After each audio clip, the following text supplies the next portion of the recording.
دین توحید ہے، دین رسالت ہے، دین مساوات ہے، دین عدل ہے، دین تقوی ہے۔ اور ابھی میں نے جو آپ کو بتایا ہے مساوات کا جو اسلام دین السہل بھی ہے، آسانی ہے اس کے اندر، بہت آسانی۔ پہلے زمانے میں اتنی آسانیاں نہیں تھیں، 5 وقت کی نماز فرض ہے، اتنی زبردست فرضیت ہے نماز کی کہ کسی بھی حال میں اور کسی بھی کنڈیشن میں معاف نہیں ہے۔ کھڑے ہو کر پڑھنے کی طاقت نہیں ہے تو بیٹھ کے پڑھو لیکن پڑھو، بیٹھ کے پڑھنے کی طاقت نہیں ہے تو لیٹ کے پڑھو لیکن پڑھو، یہی آسانی ہے۔ یہ نہیں کہا کہ مر رہے ہو لیکن کھڑے ہو کے پڑھو، یہ نہیں کہا جان جا رہی ہو پھر بھی کھڑے ہو کے پڑھو۔ معاف تو کسی کنڈیشن میں نہیں ہے، لیکن آسانی اتنی دے رکھی ہے کہ کھڑے ہو کر پڑھنے کی طاقت نہیں تو بیٹھ کے پڑھو، بیٹھ کے نہیں تو لیٹ کے پڑھو، اشارے سے پڑھو۔ ہونٹ ہلا کر پڑھ سکتے ہو تو ہونٹ ہی ہلا کر پڑھو۔ وضو کرنے سے طبیعت اور خراب ہو رہی ہے تو تیمم کر کے پڑھو لیکن پڑھو۔ پیشاب کی میں نلکی پڑی ہوئی ہے، پائپ پڑا ہوا ہے، پیشاب کی تھیلی لٹکی ہوئی ہے، اس کنڈیشن میں بھی آپ کو نماز پڑھنا ہے، منہ کے ہونٹ ہلا کر پڑھنا ہے، زبان ہلا کر پڑھنا ہے لیکن پڑھنا ہے۔ آسانی کر دی اسلام، دین اعتدال، دین معتدل ہے، اس کے اندر اعتدال ہی اعتدال ملے گا۔ زکوٰۃ فرض ہے مسلمانوں ہم سب کے اوپر، لیکن جو صاحب استطاعت نہ ہو، یہ نہیں کہا گیا کہ تم اپنا گھر بیچو تب زکوٰۃ دو۔ اعتدال میں زکوٰۃ فرض ہے ان لوگوں پر جو صاحب استطاعت ہوں، حج فرض ہے ہم سب کے اوپر، لیکن جو ان استطاعت الیہ سبیلا، جو وہاں تک جانے کی طاقت رکھتا ہو۔ حج فرض ہے مسلمان پر، لیکن یہ نہیں کہا گیا کہ اپنی دکان بیچ کر جاؤ لیکن جاؤ، یہ نہیں کہا گیا اپنا مکان بیچ کر جاؤ لیکن جاؤ۔ آسانی ہے اسلام کے اندر۔ پانی نہیں مل رہا ہے تو تیمم کر کے نماز پڑھ لو۔ اعتدال ہے اور سہولت ہے اسلام کے اندر۔ میرے بھائیو، اس سے زیادہ سہولت اور کیا ہوگی کہ ایک شخص آیا اللہ کے رسول کے پاس اور کہنے لگا ہلک تو یا رسول اللہ، بخاری کے الفاظ، اللہ کے رسول میں تو ہلاک ہو گیا، برباد ہو گیا۔ آپ نے کہا کیوں، کیا ہوا؟ کہا اللہ کے رسول روزے کی حالت میں بیوی سے ہم بستری کر لی۔ آپ نے کہا اچھا، غلطی تو ہوئی ہے تم سے، لیکن اسلام کے اندر راستہ ہے، اور وہ راستہ یہ ہے کہ اس ایک روزے کو تو تمہیں پورا کرنا ہی پڑے گا بعد میں۔ اب ایک غلام آزاد کرو۔ کہا اللہ کے رسول پوری زندگی ہمیں غلامی کرتے ہوئے ہو گئی دوسرے کی، ہم کہاں کے غلام آزاد کر پائیں گے؟ اللہ کے نبی نے فرمایا تو دوسرا آپشن بھی ہے، اگر غلام آزاد کرنے کی طاقت نہیں ہے تو 60 روزے رکھو مسلسل، پے در پہ کنٹینیو، شہرین متتابعین، کنٹینیو رکھنا ہے، ریگولر، پر پے در پہ، ایک بھی چھوڑنا نہیں چاہیے بیچ میں، 60 روزے مسلسل بلا کسی عذر اور بلا کسی بیماری کے۔ ایک بھی روزہ آپ نے اگر چھوڑ دیا تو اب تک جتنے رکھے وہ سب بیکار۔ مثلا اگر آپ نے 50 روزے رکھے، اب سوچا کہ تھوڑا 2-4 دن آرام کر لیں، 10 ہی تو رہ گئے ہیں، اور جہاں آپ نے بلا کسی عذر کے، بلا کسی بیماری کے ایک روزہ بھی چھوڑ دیا، وہ 50 بیکار، اب پھر سے رکھو 1 سے 60۔ کہتا کتنے؟ کا 60۔ کہ اللہ کے رسول ایک روزے کا تو یہ حال ہے، بیوی سے مل بیٹھا، 60 روزے کہاں سے رکھ لوں گا؟ میرے پاس 60 روزے رکھنے کی بھی طاقت نہیں۔ آپ نے کہا پھر ایک اور تیسرا راستہ ہے، بس آخری، لاسٹ وے، آخری راستہ۔ کہا کیا ہے؟ بتائیے بتائیے۔ آپ نے فرمایا 60 مسکینوں کو کھانا کھلاؤ۔ سوچنے لگا، آپ نے کہا کیا سوچ رہے ہو؟ کہا کہ اے اللہ کے رسول اس کے علاوہ کوئی؟ کہا نہیں، صرف 60 مسکینوں کا، اب یہ آخری راستہ ہے۔ کہا اللہ کے رسول آپ کو شاید میری کنڈیشن معلوم نہیں ہے۔ آپ نے کہا اب کیا ہوا؟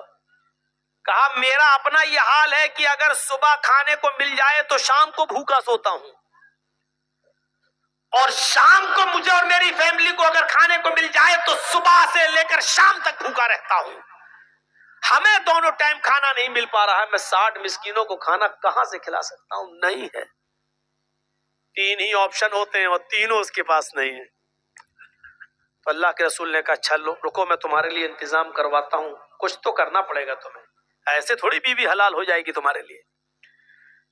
نماز کا وقت ہوتا ہے، نماز کے بعد آپ نے اعلان کیا صحابہ سے یہ تمہارا بھائی ہے، روزے کی حالت میں بیوی سے ہم بستری کر بیٹھا ہے، غلام آزاد کرنے کی طاقت نہیں، روزے رکھنے کی طاقت نہیں، مسکینوں کو کھانا کھلانے کی طاقت نہیں، اس کے لیے چندہ کرو، جو کسی کے پاس ہو لے کر آؤ، اس کی مدد کرو.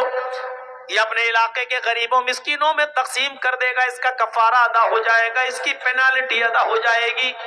اچھا، اب لوگ اپنے گھر سے لائے، کوئی 2 کھجور، کوئی 5 کھجور، کوئی 10 کھجور، کوئی کچھ، ایک ٹوکرا بھر گیا، اتنی بڑی تھیلی. اللہ کے رسول نے اپنے ہاتھ سے اٹھا کر اس کو دیا، لو یہ تمہارے بھائیوں نے تمہارے لیے چندہ کیا ہے، پکڑو اس کو. کہا میں کیا کروں اس کا اللہ کے رسول؟ تعجب دیکھیے. کہا اللہ کے نبی نے جاؤ اپنے قبیلے میں، اپنے خاندان میں جاؤ اور اس کو اپنے علاقے کے غریبوں میں، اپنے قبیلے کے غریبوں میں تقسیم کر دو، تمہارا کفارہ ادا ہو جائے گا اور تمہاری بیوی حلال ہو جائے گی تمہارے لیے. جاؤ. کہنے لگا اللہ کے نبی صلی اللہ علیہ وسلم میں اپنے قبیلے میں کس کو دوں؟ آپ نے کہا بتایا تو، اپنے علاقے کے غریبوں میں، مسکینوں میں بانٹ دو. کہنے لگا اللہ کی قسم پورے گاؤں میں، پورے قبیلے میں، پورے خاندان میں مجھ سے زیادہ غریب کوئی ہے ہی نہیں. یہ سنا تو اللہ کے نبی کے چہرے پر مسکراہٹ آ گئی، آپ کے دانت دکھائی دینے لگے، آپ کی مانچیں کھل اٹھی اور ہنستے ہوئے کہا تو ہی لے جا، جا خود کھا لے اور اپنے بچوں کو کھلا دے، تیرا کفارہ ادا ہو جائے گا، جا. اس سے زیادہ آسانی کون سے مذہب پہ اور کس مذہب میں ملے گی؟ یہ دین معتدل ہے. اسلام کی خصوصیات پر یہ چند باتیں میں نے آپ کے سامنے رکھی ہیں. 2:53 ہو چکے تھے. جلسہ کمیٹی کے خاص ذمہ دار نے کہا تھا 12 بجے آپ کو ٹائم مل جائے گا. اب وہ پھر 2 منٹ، 5 منٹ، 10 منٹ ہوتے ہوتے میرے بھائیوں تقریباً 1:30 بجے ٹائم ملا. بہرحال 1.5 گھنٹے کی اس تقریر پر میں آپ کے اندر تو کافی علم ہے ماشاءاللہ. پڑھے لکھے لوگ بھی ایسی بات نہیں کرتے ہیں، جس انداز سے آپ گفتگو کرتے ہیں تو وہ جاہل شخص بھی خوش ہو جائے گا. جبکہ وہ خود کسی اسکول میں زانوئے تلمس طے نہیں کیا ہے، پڑھا لکھا نہیں، پھر بھی آپ دیکھیں گے کہ جہالت کی نسبت اگر آپ نے اس کی طرف کی تو وہ برا مان جائے گا. اس سے آپ اندازہ لگا سکتے ہیں کہ علم کی اہمیت کیا ہے. نبی اکرم صلی اللہ علیہ وسلم کے زمانے میں جب ایک جنگ ہوئی اور اس جنگ کے اندر کچھ کافروں کو جب قید کیا گیا تو اکثر لوگ، ان کے رشتہ دار اپنے بھائیوں کو چھڑا کر لے گئے، لیکن 15 قیدی کافروں کے ایسے رہ گئے کہ جن کے ماں باپ کے پاس، بھائیوں کے پاس کچھ نہیں تھا مال فدیہ دینے کے لیے اور ان کو چھڑانے کے لیے. تو 15 جو قیدی تھے تو اللہ کے نبی صلی اللہ علیہ وسلم نے ان قیدیوں کو اس شرط پر چھوڑا کہ تم میں سے ہر ایک بندی، ہر ایک قیدی میرے 10 صحابہ کو وہ زبان سکھائے گا جو زبان تم جانتے ہو، یعنی عبرانی زبان. تو 15 کافروں نے 150 صحابہ کو عبرانی زبان سکھائی. ان کے پاس مال فدیہ نہیں تھا دینے کے لیے، تو اللہ کے نبی نے کہا کہ ہم اس شرط پہ چھوڑیں گے کہ تم میں سے ہر ایک شخص، ہر ایک آدمی میرے 10 صحابہ کو عبرانی زبان سکھائے. جب 150 صحابہ نے عبرانی زبان سیکھی تو اللہ کے نبی جناب محمد رسول اللہ صلی اللہ علیہ وسلم نے ان صحابہ کو ایسے مقامات پر اور ایسی جگہوں پر اور ایسی سٹیز میں اور شہروں میں بھیجا کہ جہاں کے لوگ عبرانی زبان جانتے تھے، اور آپ نے ان سے کہا کہ یہاں جا کر اب اسلام کی دعوت دو، اسلام کی تبلیغ کرو اور ان کو ان کی زبان میں سکھاؤ. تو پتہ یہ چلا کہ آج علم کی ضرورت ہے اور ہر زبان کو سیکھنے کی ضرورت ہے. مجھے یاد ہے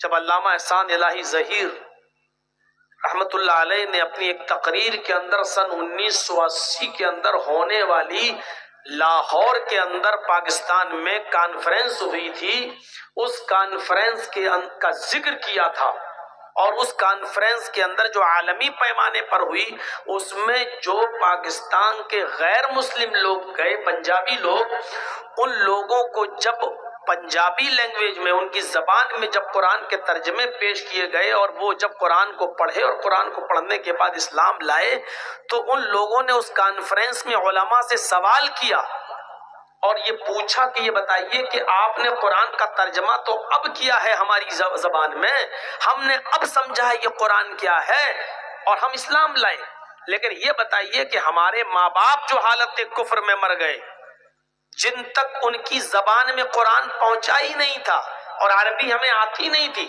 جب ہماری زبان میں قرآن پہنچا ہی نہیں اور انہوں نے سمجھا ہی نہیں اور وہ حالت کفر میں مر گئے، وہ جنت میں جائیں گے یا جہنم میں؟ اس سوال نے بڑے بڑے علماء کو میرے بھائیوں مبہوت کر دیا، وہ ششدر رہ گئے سوال سن کر کہ بھائی ان کی کیا غلطی ہے، ان کی زبان میں تو قرآن آپ نے ترجمہ ہی نہیں کیا، ان کی زبان میں آپ نے جب ٹرانسلیٹ ہی نہیں کیا تو وہ پڑھے نہیں، اس پڑھے نہیں تو سمجھے نہیں، اور سمجھے نہیں تو ایمان نہیں لائے، تو ان کا کیا قصور؟ تو میرا مطلب یہ ہے کہ ہر زبان کو سیکھنے کی ضرورت ہے، انگلش سیکھیے، آپ ہندی سیکھیے، سنسکرت سیکھیے، اور جو بھی زبانیں ہمارے ملک میں پائی جاتی ہیں ان سب زبانوں میں آپ جو عبور حاصل کیجئے اور پھر نکل جائیے اسلام کی دعوت و تبلیغ میں، کہ زمانہ آپ کا انتظار کر رہا ہے۔ آج بھی میرے بھائیوں آپ ٹرینوں میں سفر کریں، میں تو کرتا ہوں، چلتا ہوں، آج بھی اگر کسی کو یہ پتا چل جائے کہ یہ شخص میرے مذہب کی کچھ باتیں جانتا ہے اور متاثر ہوں تو بڑی عزت کے ساتھ ان کو بٹھاتے ہیں، جگہ دیتے ہیں، کھلاتے اور پلاتے ہوئے لاتے ہیں۔ علم کی قدر کرنے والوں کی کمی نہیں ہے، ضرورت اس بات کی ہے کہ آپ کے پاس سلیقہ کیا ہے اور آپ کے پاس انداز کیا ہے بات کرنے کا، اور کس انداز سے آپ ان کا دل موہتے ہیں اور ان کو اپنی طرف کھینچتے ہیں۔ تو دعا ہے اللہ رب العالمین سے کہ اس ادارے میں سے جو بچے پڑھ کے نکلیں وہ دین کی خدمت کریں، ہر زبان میں دین کی خدمت کریں، اور الہ العالمین اس ادارے کو حسد سے محفوظ فرمائے اور دن دونی اور رات چوگنی ترقی عطا فرمائے۔ میرے پیارے ساتھیوں، میں نے قرآن کریم کی جو آیت پڑھی ہے اسی آیت کی روشنی میں کچھ اسلام کی خصوصیات آپ کے سامنے رکھنا چاہتا ہوں۔ یہ شکر ادا کیجیے اللہ تعالیٰ کا کہ اس نے ہمیں اور آپ کو اسلام کی دولت سے مالا مال کیا ہے۔ یہ اسلام ہی اللہ تبارک و تعالیٰ کی طرف سے اتارا ہوا دین ہے، اور بقیہ جتنے بھی ادیان دنیا میں پائے جاتے ہیں معاف کیجیے گا وہ انسانوں کے اپنے بنائے ہوئے ہیں، اللہ کی طرف سے اتارا ہوا دین تو ایک ہی ہے۔ جیسے اس کی طرف سے اتاری ہوئی اور چلائی ہوئی ہوا ایک ہے جو ہم اور آپ اس وقت محسوس کر رہے ہیں۔ یہ الگ بات ہے کہ لوگ مصنوعی ہواؤں سے بھی لطف اندوز ہوتے ہیں، کوئی ایئر کنڈیشن کی ہوا، کوئی پنکھے کی ہوا۔ جب آپ فلائٹ میں آپ سفر کریں، پلین میں سفر کریں تو آکسیجن اپنے آپ آتا ہے، اس کی ہوا، لیکن اللہ تبارک و تعالیٰ کی طرف سے یہ چلائی گئی ہوا، یہ اتاری، یہ نازل کی ہوا، یہ ہوا اللہ کی طرف سے اتاری ہے جو سب کے لیے ہے۔ بقیہ ساری ہوائیں تو انسانوں نے خود ایجاد کی ہیں۔ اسی طریقے سے اللہ تبارک و تعالیٰ کی طرف سے اتارا ہوا دین صرف ایک ہی ہے اور وہ ہے اسلام۔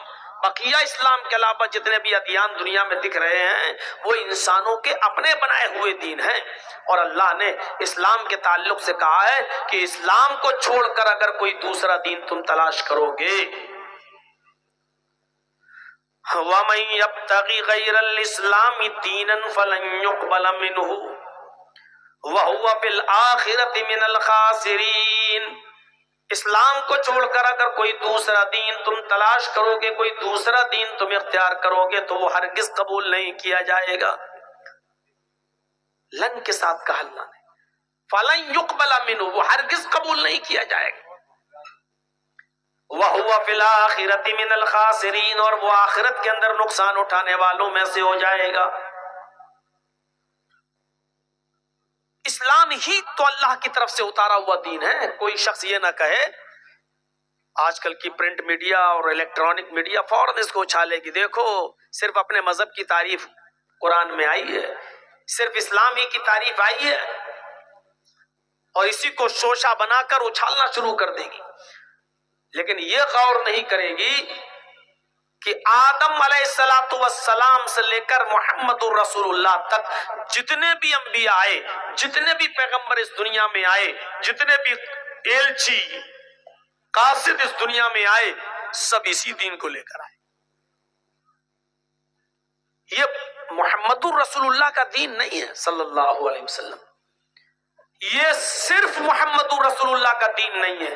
غلطی ہم مسلمانوں کی یہ ہے کہ ہم مسلمان ابھی تک اپنے غیر مسلم بھائیوں کو یہ نہیں بتا سکے کہ یہ محمد الرسول اللہ کا دین نہیں ہے، یہ دین تو سارے نبیوں کا ہے، یہ دین تو ایشوریہ دھرم، ایشوریہ مذہب، اللہ کی طرف سے اتارا ہوا دین ہے۔ یہ شرع لکم من الدین ما وصى به نوحا والذی اوحینا الیک وما وصینا به ابراہیم وموسیٰ وعیسیٰ ان اقیموا الدین۔ کتنے کلیئر لفظوں میں اللہ نے کہہ دیا محمد رسول اللہ کا دین نہیں ہے یہ۔ شرع لکم من الدین ما وصى به نوحا والذی اوحینا الیک، اے محمد صلی اللہ علیہ وسلم، ہم نے آپ کو کوئی نیا دین دے کر نہیں بھیجا، ہم نے آپ کو کوئی نیا اسلام، کوئی نئی شریعت دے کر نہیں بھیجا، آپ کو اسی دین کے نفاذ کا حکم دیا گیا ہے جس دین کے نفاذ کا حکم نوح علیہ السلام کو دیا گیا تھا، جو شریعت نوح علیہ السلام لے کر گئے تھے، جو پیغام محمد نوح علیہ السلام نے لوگوں کو دیا، ہم نے نوح کو جو دین دے کر بھیجا تھا، جس کی وحی ہم نے آپ کی طرف کر دی، نوح علیہ السلام جو دین لے کر گئے وہی دین دے کر ہم نے آپ کو بھی بھیجا، اور نوح کے بعد بھی جتنے بھی نبی اس دنیا میں آئے، وما وصینا به ابراہیم وموسیٰ وعیسیٰ ان اقیموا الدین، ابراہیم علیہ السلام، موسیٰ اور عیسیٰ، ہم نے ان کو بھی جو دین، جو شریعت ہم نے ان کی اوپر نافذ کی تھی، ہم نے جو پیغام ان کو دے کر بھیجا تھا، نوح کے بعد ابراہیم، موسیٰ اور عیسیٰ جو دین لے کر گئے وہی دین دے کر ہم نے آپ کو بھیجا۔ کتنا کلیئر ہے، یعنی کوئی نیا دین نہیں ہے۔ اب غور کریے، نوح علیہ السلام سے جوڑا ہے، جو دین نوح لے کر گئے تھے، اور ہم پڑھیں، مطالعہ کریں تو نوح علیہ السلام کا بہت گہرا تعلق نکلے گا ہمارے ہندو بھائیوں سے، جن کو وہ منو کے نام سے یاد کرتے ہیں،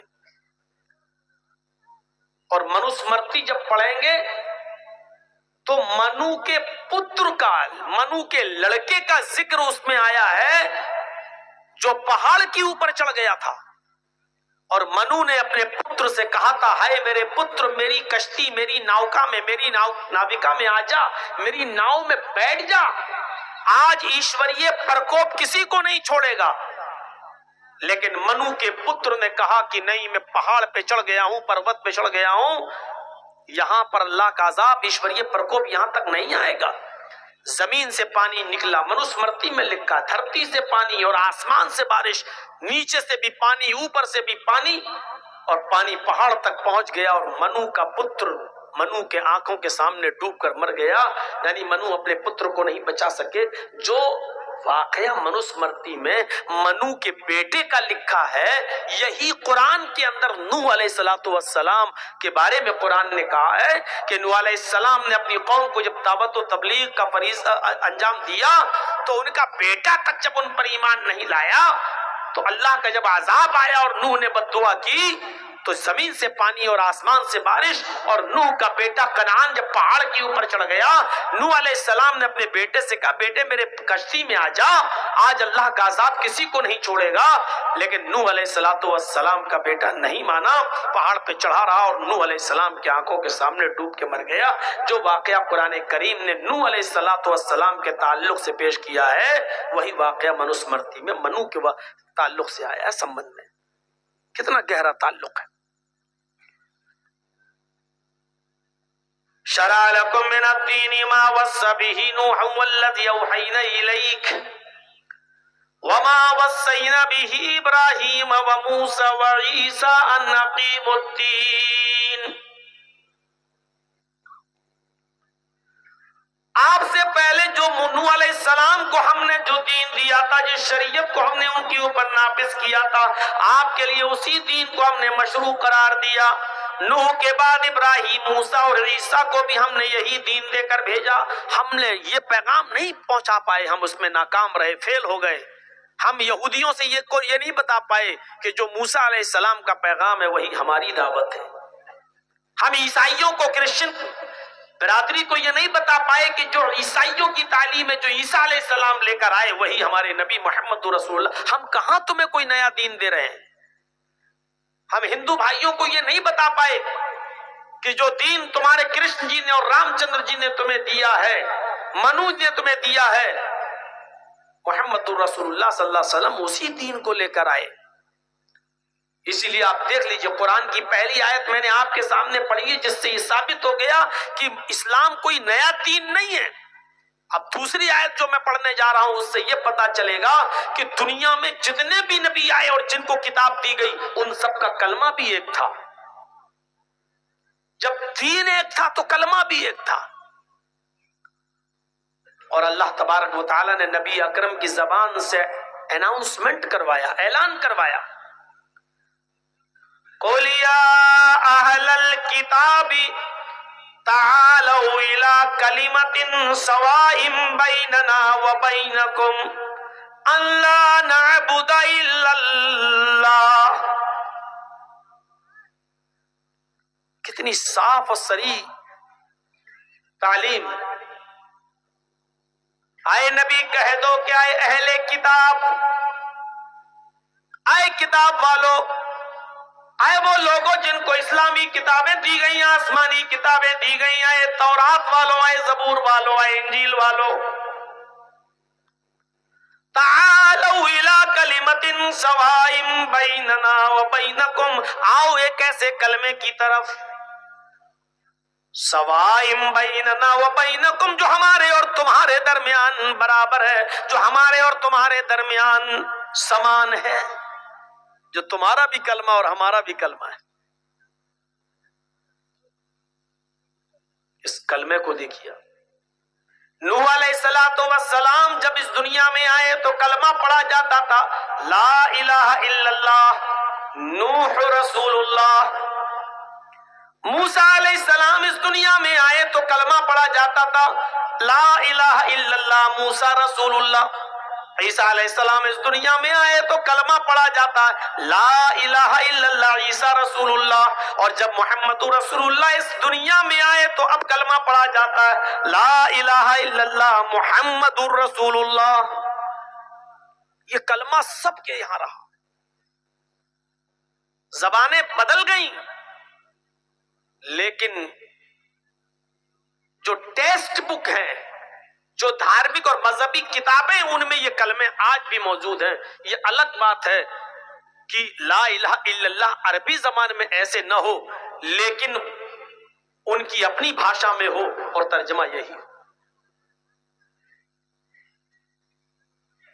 نوح کے دور پہلا منتر نہیں بدلا جا رہا ہے، پہلا جز نہیں بدلا گیا. نوح کے زمانے میں بھی لا الہ الا اللہ، موسیٰ کے زمانے میں بھی لا الہ الا اللہ، عیسیٰ کے زمانے میں بھی لا الہ الا اللہ، اور محمد رسول اللہ کے پیریڈ میں آپ کے زمانے میں بھی لا الہ الا اللہ. وہ نبی کے اعتبار سے دوسرا جز بدلتا گیا، کبھی نوح رسول اللہ، کبھی موسیٰ رسول اللہ، کبھی عیسیٰ. جس زمانے میں جو رسول آیا دوسرا جز بدلا گیا لیکن لا الہ الا اللہ میں چینجنگ نہیں ہوئی. لا الہ الا اللہ میں کبھی تبدیلی نہیں ہوئی.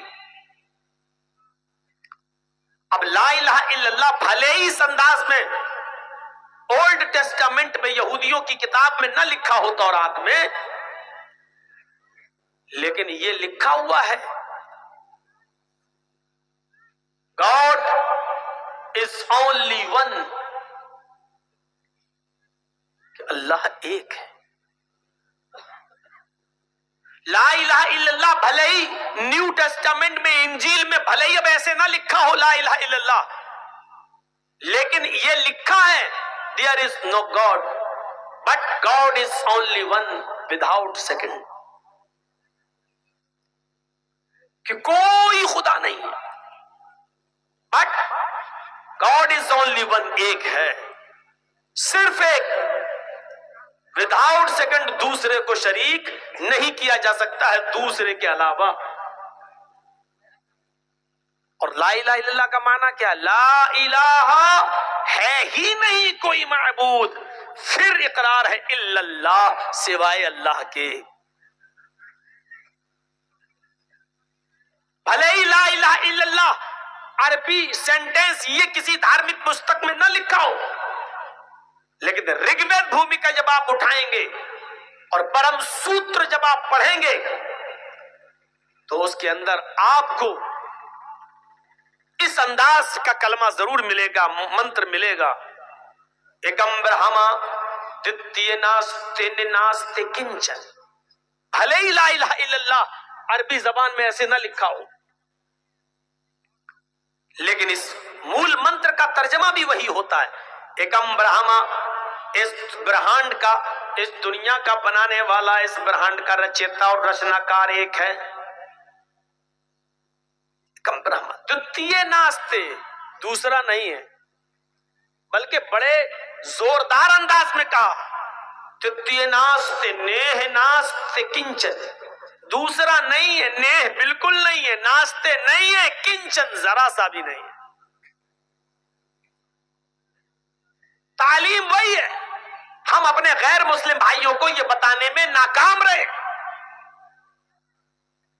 اسی لیے وہ کہتے لو صاحب اسلام کی تعریف تو تم کرو گے ہی, کیونکہ وہ قرآن میں لکھا ہے نا, اور آپ اسلام کو مانتے ہو نا.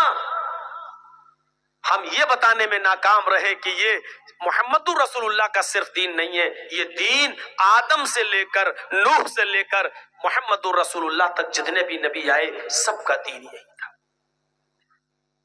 اس دین کی پہلی خصوصیت کیا ہے؟ یہ صرف مسلمانوں کا نہیں, سب کا ہے. شرع لکم من الدین ما وصی بہ نوح والذی اوحینا الیہ. اور اس کی دوسری خصوصیت کیا ہے کہ کلمہ سب کا رہا. جب دین سب کا تو یہ کلمہ بھی سب کا رہا. قل یا اہل الکتاب تعالوا الی کلمۃ سواء بیننا وبینکم, اے اہل کتاب آؤ ایک ایسے کلمے کی طرف جو ہمارے اور تمہارے درمیان برابر ہے. اور وہ کلمہ کیا ہے؟ اللہ نعبد الا اللہ, کہ ہم اللہ کے علاوہ کسی اور کی عبادت نہیں کریں گے. اللہ نعبد الا اللہ, ہم اللہ کے علاوہ کسی کے سامنے سجدہ نہ کریں گے. اللہ نعبد الا اللہ, ہم اللہ کے علاوہ کسی کو اپنا معبود نہیں مانیں گے.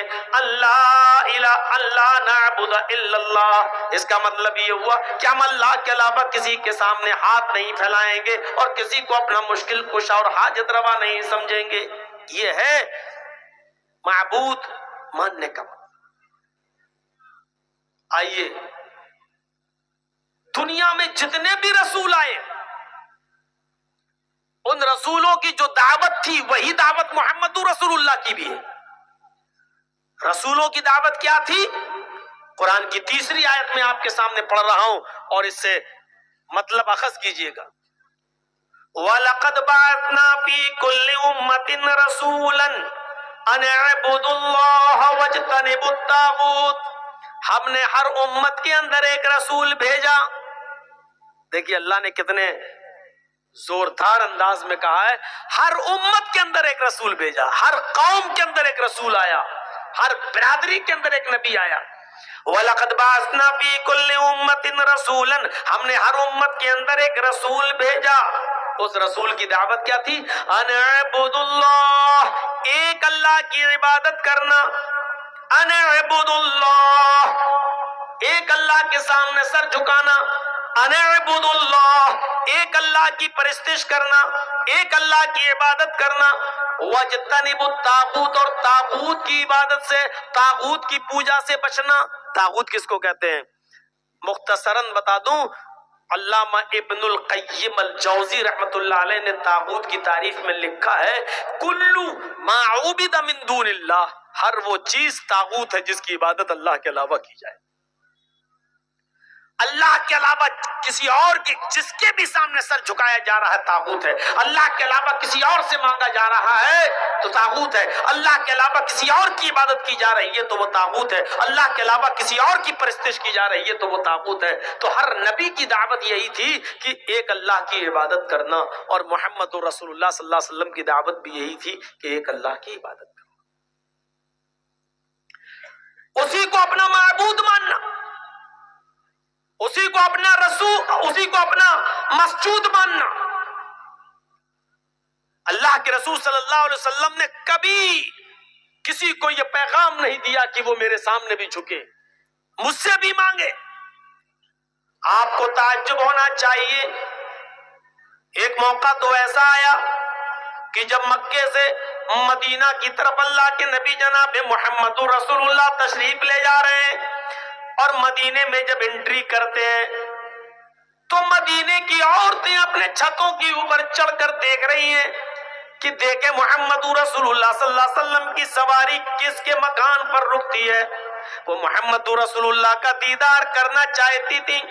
مدینے کی عورتیں مدینے کی اپنے گھروں کی چھتوں پہ چڑھ گئیں, اور مدینے کی چھوٹی چھوٹی بچیاں 6-6 سال کی 5-5 سال کی اپنے ہاتھوں میں ڈھول لے کر دف بجا رہی ہیں, دف بجاتی جا رہی ہیں. مدینے کی چھوٹی چھوٹی بچیاں اور گیت گاتی جا رہی ہیں. آج مدینے کا ہر ایک شخص خوش ہے کہ آج محمد رسول اللہ ہمارے یہاں تشریف لا رہے ہیں. جب نبی اکرم کی سواری مدینے میں انٹری کرتی ہے, مدینے کی عورتیں چھتوں پہ چڑھ کے یہ منظر دیکھ رہی ہیں کہ دیکھیں آج محمد رسول اللہ کی سواری کس کے یہاں رکے گی. اور چھوٹی چھوٹی بچیاں گیت گا رہی ہیں, اور ان گیت میں الفاظ ان کی یہ زبان سے ادا ہو رہے ہیں, طلع البدر علینا من ثنیات الوداع, طلع البدر علینا من ثنیات الوداع وجب الشکر علینا ما دعا للہ داعی. یہ الفاظ ان کی زبانوں سے ادا ہو رہے ہیں, ان کی زبان سے یہ جملے نکل رہے ہیں, طلع البدر علینا من ثنیات الوداع. اللہ کا شکر ہے آج 14ویں رات کا چاند فاران کی چوٹیوں سے چمکا ہے.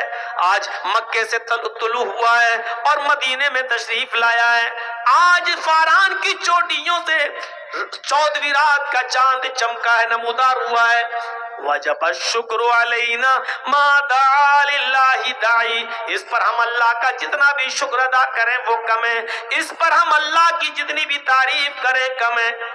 نبی اکرم کی شان میں وہ چھوٹی چھوٹی 5-5 6-6 سال کی بچیاں یہ گیت گا رہی ہیں. اللہ کے نبی نے جب ان کی زبان سے نکلنے والے اس گیت کو سنا تو آپ مسکرا دیے. جب آپ مسکرائے اور مدینے کی چھوٹی چھوٹی بچیوں نے جب محمد رسول اللہ کو دیکھا تو ان کی زبان سے یہ جملہ بھی نکل گیا.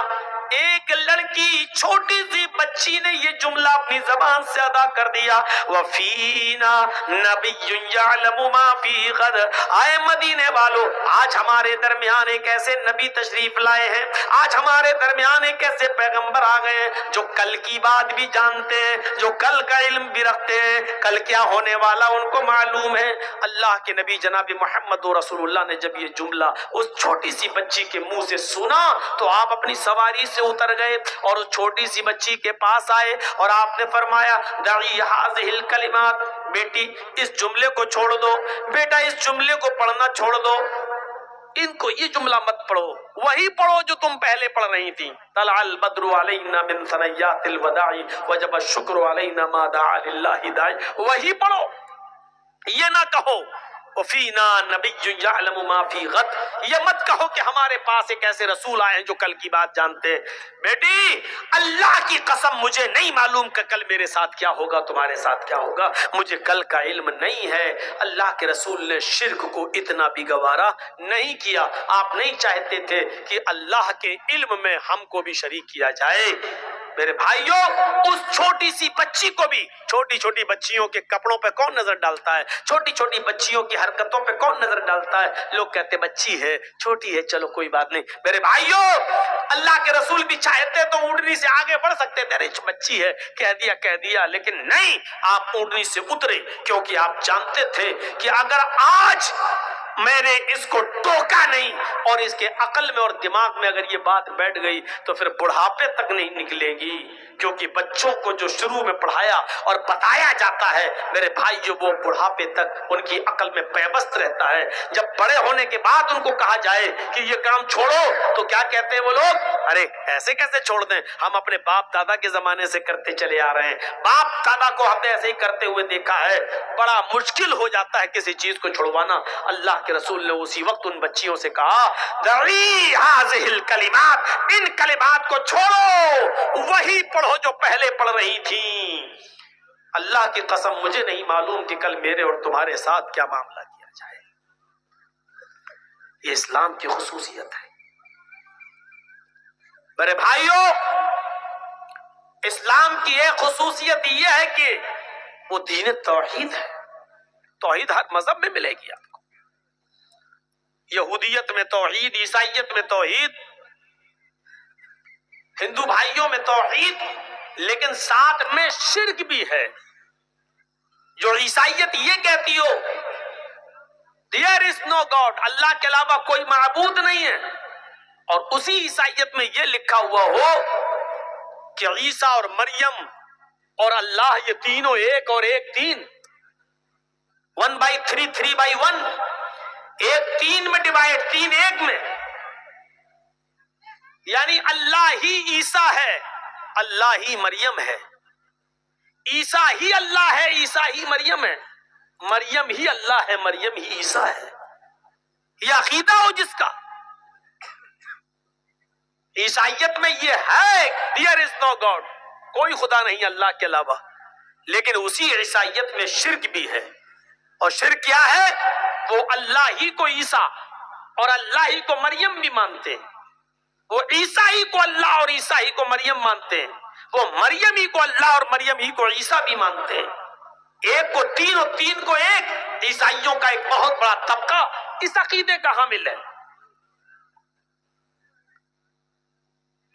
یہودیوں میں چلے جاؤ تو عزیر علیہ السلام کو اللہ کا بیٹا مانتے،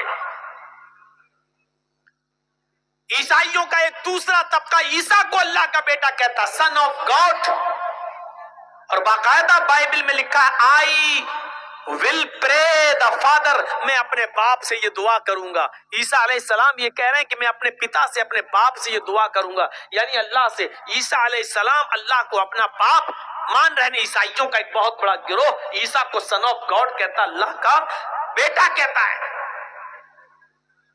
ہمارے ہندو بھائیوں میں بھی 33 کروڑ دیوی دیوتا ہیں، جہاں یہ لکھا ہو ایکم برہما دتیہ ناستے، ایک ہی برہما ہے دوسرا نہیں، ایک ہی برہنڈ کا رچیتا اور رچناکار، ماسٹر آف ورلڈ، ایک کریٹر آف یونیورس ایک ہی ہے دوسرا نہیں۔ جہاں اتنی بڑی توحید ہو وہاں یہ بھی لکھا ہے کہ 33 کروڑ دیوی دیوتا ہیں تمہارے۔ یچتیو یو بممہ نستسما دیوی شوریریشا، یجروید کے اس منتر کو دیکھی جہاں یہ لکھا اسی سے مانگو وہی سب کچھ دینے والا ہے۔ یچتیو یو بممہ، اسی سے مانگو وہی سب کچھ دینے والا ہے۔ نستسما دیوی شوریریشا، اس کے علاوہ کوئی بھی دیوی دیوتا تمہیں کچھ نہیں دے سکتا۔ جہاں اتنی بڑی توحید ہو ویدوں کے اندر، وہاں یہ بھی ہو کہ تمہارے 33 کروڑ دیوی دیوتا ہیں، روزانہ ایک دیوی کو یا ایک دیوتا کو آپ خوش کر سکتے ہو، اور 33 کروڑ کو کرنا ضروری ہے۔ سب کو خوش کرو، اور یہ بھی کہا ایک دن میں ایک ہی ہوگا، دو نہیں ہو سکتے، اور ایک بھی اگر نہ خوش رہا، اپرسن رہا، تو زندگی بھر کی تپسیا بھنگ، زندگی بھر کی عبادت بیکار۔ اب آپ بتائیے 33 کروڑ دیوی دیوتاؤں کو خوش کرنے کے لیے کتنا سمے چاہیے، کتنے دن چاہیے؟ 33 کروڑ۔ ایک دن میں ایک خوش ہوگا، ایک دن میں دو نہیں ہو سکتے، تو 33 کروڑ دن چاہیے 33 کروڑ دیوی دیوتاؤں کو خوش کرنے کے لیے۔ انسان کے پاس اتنا سمے کہاں ہے کہ وہ 33 کروڑ دن تک زندہ رہ سکے اور 33 کروڑ دیوی دیوتاؤں کو خوش کر سکے۔